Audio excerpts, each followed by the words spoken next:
पहले तो मेरा बेचारा जो भाई है ना, वो इसको इतलात की कमी होती है इसके पास। प्यारे भाई, मुझे जुम्मा जुम्मा 8 दिन जो है ना, वो फवाद चौधरी को और ये आपकी पूरी जो है ना, उनको जुम्मा जुम्मा 8 दिन हुए होंगे। मुझे 8.5 साल हो गए PMLN के अंदर, और अभी तक आपकी वही घिसी पिटी कहानी, वही स्टोरी, इससे निकल आया। बात मज़ा नहीं आता, तो कोई फैक्ट्स पे बात किया करे।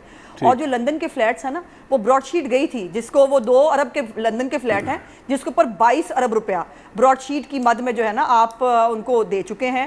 और उसके अंदर किस किस ने जो है वो हाथ रंगे हुए हैं, इसकी तो अभी स्टोरी बाहर आनी थी। अजमत सईद साहब उसके ऊपर आके बैठ गए, और हमेशा से वो फिर वही सदाकत और अमानत की आपकी पुरानी घिसी-पिटी कहानी। और जो दूसरी बात है कि प्यारे भाई, इमरान खान साहब जो है तरीके इस्तकलाल की गोद से शुरू हुए थे, फिर मुख्तलिफ गोदें बदलते बदलते जो है वो आज यहाँ तक पहुंचे हैं जहाँ वो पहुंच गए। तो इसलिए ये जो है ना, बात करने अच्छा, मेरा भी एक सवाल है आपसे। अपने फैक्ट्स भी जो है वो चेक कर लिया करें। लंदन के, एक मिनट, आखिरी बात, लंदन के फ्लैट नहीं निकले, अलीमा बाजी के फ्लैट नहीं निकले। अच्छा। उनके न्यूयॉर्क में निकले, उनके लंदन में भी निकले। हम ना कभी भी टॉपिक पे बात नहीं करते, फारूक साहब कर रहे हैं ना, आप मेरा टॉपिक पे तो आ जाए। ऐसे लंदन के फ्लैट, और आपके मनी लॉन्ड्रिंग का इल्जाम है आपकी फॉरेन फंडिंग केस के अंदर। आपने अपने मुलाजिमों के नाम पॉइंट आ गया जी, आपका पॉइंट आ गया। साहिबा, मैं सवाल पूछ लूं आपसे, जरा अपने गिरबान में झांका करें। ठीक है, ये गिरबान में झांक लेंगे। अच्छा, अब सवाल, हाँ जी, सवाल मेरा आपसे सिर्फ ये है कि बेसिकली एक तो आपको जावेद इकबाल साहब से मसला क्या है, दूसरी बात ये है कि अब शहबाज शरीफ साहब से कंसल्टेंसी प्रेसिडेंट करेंगे। आपके ज़हन में कोई नाम भी है, आप प्रिपेयर भी हैं इसके लिए? ये बात करना तो बड़ा आसान है कि जी ये गलती हो रही है, ये गुनाह हो रहा है, ये पता नहीं क्या ज्यादती की है। आपके पास तैयारी है, आपके पास कोई नाम है शेयर करने के लिए कि जिसको आप ले आए, क्रेडिबल नाम एज अ नैब चेयरमैन? बिल्कुल हो सकते हैं। नैब कहाँ, पाकिस्तान में कोई कॉम्पिटेंट लोगों का और ईमानदार लोगों का काल तो नहीं पड़ गया है। सिर्फ यह है कि इमरान खान साहब जिसके ऊपर हाथ रख दें वो सादिक और अमीन होता है, बाकी सारे चोर डाकू होते हैं। लेकिन मेरी यहाँ पर ये जो चेयरमैन नैब की एक तो इन्होंने अपॉइंटमेंट जो है वो जो अब की है टेम्परेरी, कि वो जब तक फैसला ना हो तब तक कोई इनको इसको एक्सटेंशन को कोई ना कोई टाइम फ्रेम होना चाहिए था। अब ये बैठे रहें कि जी वो ठीक है, जब तक एक्सटेंशन होगी, टाइम फ्रेम नहीं है, पहली बात। दूसरी बात ये है कि ये जो बंदा जो है इलेक्शन कमिश्नर भी, चीफ इलेक्शन कमिश्नर इन्होंने लगाया था, आज उसको आग लगाने की धमकियां देते हैं। फारूक हबीब साहब भी बड़े लाल पीले होते हैं जब फॉरेन फंडिंग केस के अंदर इनको बुलाया जाता है। और ये जो प्रोसिक्यूटर जनरल की जहां तक बात थी, ये क्या जजेस को लगाएंगे, क्या करेंगे? इन्होंने जैसे फवाद चौधरी का भाई भर्ती कर लिया है ना नैब में, जो है वो एडिशनल प्रोसिक्यूटर जनरल, वैसे ही भर्तियां इन्होंने जो है जजेस की करनी है, ताकि उनको अपने सियासी मुखालफिन को दिन रात जो है वो व्हाट्सएप के ऊपर अदालतें चला के, क्या पूरे मीडिया के सामने राना सनाउल्लाह की बेल के दौरान जज साहब को व्हाट्सएप के ऊपर चेंज नहीं किया गया? क्या व्हाट्सएप के ऊपर इस मुल्क में अदालती जो है वो कानून नहीं चलते टेक्नोलॉजी है? सुप्रीम जुडिशियल काउंसिल में जो खबरें बाहर आई, उसके अंदर अमेरिका की एक इंस्टीट्यूशन ने कहा कि पाकिस्तान के अंदर अदलिया दबाव के अंदर फैसले कर रही है। ये मैंने नहीं कहा। फिर सुप्रीम जुडिशियल काउंसिल के अंदर जजेस ने, जो सुप्रीम कोर्ट के हमारे जजेस हैं, मौजूद जजेस, उन्होंने इस बात को डिस्कस किया कि हमारे बारे में ये इंप्रेशन आ रहा है कि हम आजादी से फैसले नहीं दे सकते। तो ये सवाल किसी एक जमात का, किसी और का नहीं है। हम इदारों को बचाना चाहते हैं इनके उस बुग़्ज़ से, इनके उस तकब्बुर से और उस जाती एजेंडे से। पॉइंट आ गया आपका। अब मुझे जरा फारूक हबीब साहब को लेना है। अच्छा फारूक भाई, बात ये, ठीक है फारूक साहब, बात ये है कि आपने जो एक्सटेंशन शुरू करा दी है ना इनकी, ये एक्सटेंडेबल नहीं होगा चेयरमैन नैब का, जो दस्तूर में लिखा हुआ था, जिसको वो आपने रिमूव कर दिया ऑर्डिनेंस के जरिए।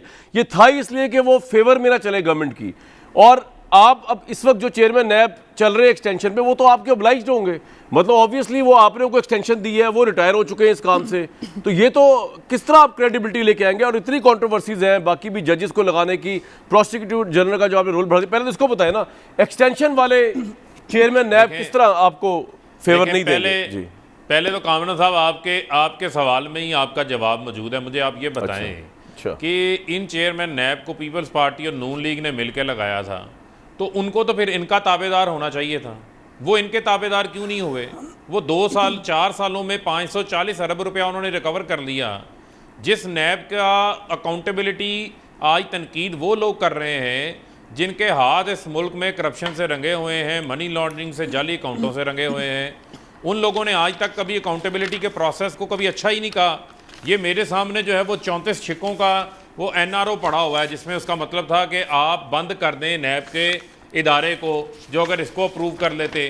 तो जिसको लगाया था इन्होंने खुद, उन्होंने तो अपनी इंटेग्रिटी और क्रेडिबिलिटी शो की। यहाँ पर हम पार्लियामेंट को मजबूत कर रहे हैं और रास्ता हमें पाकिस्तान का आइन दिखा रहा है। अगर आपका एक डेडलॉक क्रिएट हो अब मेरा एक सवाल है आपसे, फारूक साहब एक मिनट, फारूक साहब एक मिनट, फारूक साहब एक मिनट, मेरा आपसे सवाल है पार्लियामेंट में सर, सवाल सुन लें, पार्लियामेंट कमेटी फैसला करेगी। सवाल सर सुन लें, पार्लियामेंट कमेटी को छोड़ दें अभी। आप इतने इंटरेस्टेड क्यों है नैब के मौजूदा चेयरमैन को एक्सटेंड करने में? और अभी भी बाबर एवान साहब भी कह के गए हैं कि हो सकता है ये भी दोबारा आ जाए, जबकि उनके मुतल्लिक ऑनरेबल कोर्ट्स के रिमार्क्स उनके अंडर जो नैब चल रही है वो पढ़ के सुनाया। तो मैं किसी और बात का जिक्र नहीं करता। शाहिद खाकान अब्बासी केस में हाई कोर्ट जो सुपीरियर कोर्ट है उसने रिमार्क्स दिए कि नैब ने सियासी दबाव में लाने के लिए रेफरेंस बनाया, रेफरेंस बनाने का मकसद शाहिद खाकान अब्बासी की जबान बंद कराना चाहते थे। यह मौजूदा चेयरमैन नैब के अंडर जो नैब चल रही है उसके मुतल्लिक सुपीरियर कोर्ट ये कह रही है। नारोवाल स्पोर्ट्स कॉम्प्लेक्स केस में उन्होंने कहा कभी इंक्वायरी पे गिरफ्तार करते हैं, कहीं रेफरेंस के बाद भी नहीं पकड़ते, मुकदमा साबित होने तक मुल्जिम बेगुनाह होता है। यहां भी पॉलिटिकल विक्टिमाइजेशन ऑन द एलिज्ड एमा ऑफ गवर्नमेंट नजर आ रही है क्लियरली।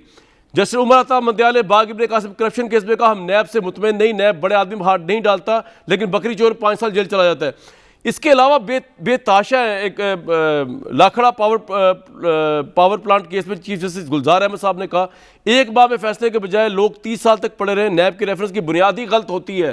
तो आपको इतने क्यों परिस्तार है मौजूदा? उन्होंने अच्छी बात है अपना कैरियर गुजार लिया, कंट्रोवर्सीज आई गुजर गई, रिमार्क्स आए, अब आपको नया बंदा ले आए। मुझे पता आपने इन्हीं को लगाना है, आप इनके साथ बड़े इंटरेस्टेड हुए हैं। देखें पहली फिर बुनियादी चीज़ ये है कि आपने इसके अंदर उनकी जो टेन्योर है दोबारा अपॉइंटमेंट का एक तरीक़ाकार मौजूद है जो पाकिस्तान के आईनी जो आपने बनाया अभी ऑर्डिनेंस के जरिए ना, अब जो आपने बना दिया है। जी जी, मैं साथ साथ बता दूं लोगों को। जी नहीं, ये पहली बार नहीं हो रहा। मैं आपको जो पॉइंट दे रहा हूँ, पाकिस्तान के आईनी और कानूनी इदारों के अंदर लोग रीअपॉइंटमेंट भी होती रही हैं, एक्सटेंशंस भी होती नहीं हैं, लिहाजा ये कोई नई बात नहीं। दूसरा मामला ये है कि अभी जो है वो मुशावरत होगी, मुशावरत के अंदर पूल ऑफ पीपल सामने आएंगे, उसमें कोई अच्छा नाम सामने आ जाता है वो भी अपॉइंट हो सकता है।